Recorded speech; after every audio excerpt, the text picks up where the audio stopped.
believe that the economy is hurting the Democrats and Joe Biden. Look at the net approval rating. That's approval minus disapproval. Joe Biden at this point, minus 23 points. That is the worst on record since they started asking about economic job approval ratings back in 1978.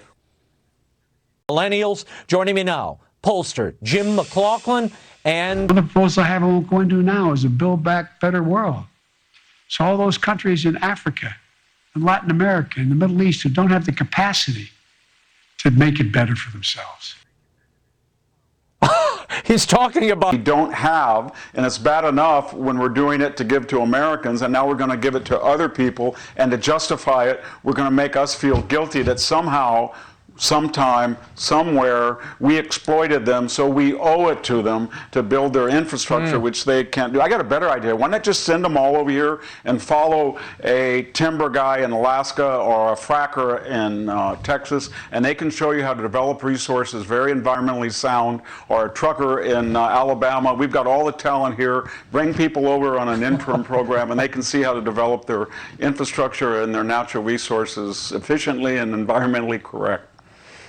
Build Mentorship Back Better World Initiative. Biden seems pretty confident, though, Victor, about our global standing. Watch this. In the position to outcompete the world once again. We have an incredible opportunity ahead of us. We still face tremendous challenges. But if we can keep coming together, there's simply no limit. I mean it. No limit to what we can achieve. This is the civilian version of the disaster in Afghanistan. We turned over a $1 billion embassy, $400 million refitted best air base in Central Asia, and $70 billion of weapons, and we couldn't do anything, but we did have the pride flag and with the George Floyd murals and gender studies at the University of Kabul. And so that's what it's all about, this narrative, a woke narrative, not backed by any reality or any competence or any wisdom. And so it's pathetic, and they have a rendezvous with a reckoning. Everybody that's watching us, you, Raymond, tonight, knows it's coming, and Biden knows best of all what he's done. Many of the meetings that we had at Munich with leaders in Europe, either heads of state or the EU, or countries coming together, the MORE Act that is on the floor today, more of it on the floor today, the shortage of supply, the supply challenge that we have in so many respects. Wow.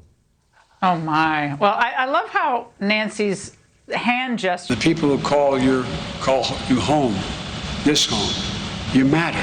And Congresswoman Alma Adams, where's she? Folks, the list goes on. I'm starting to bore myself here, but this is important stuff. I think.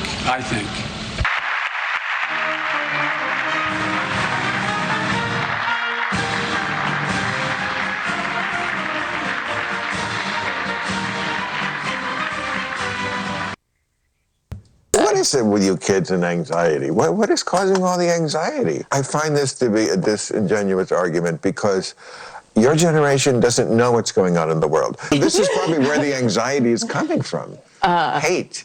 Yeah. There's so much hate. In the world. Yeah. Especially, also the pettiness on social media. Your generation always like harpies on each other. It's like, I don't know how you deal with it. I would have anxiety too.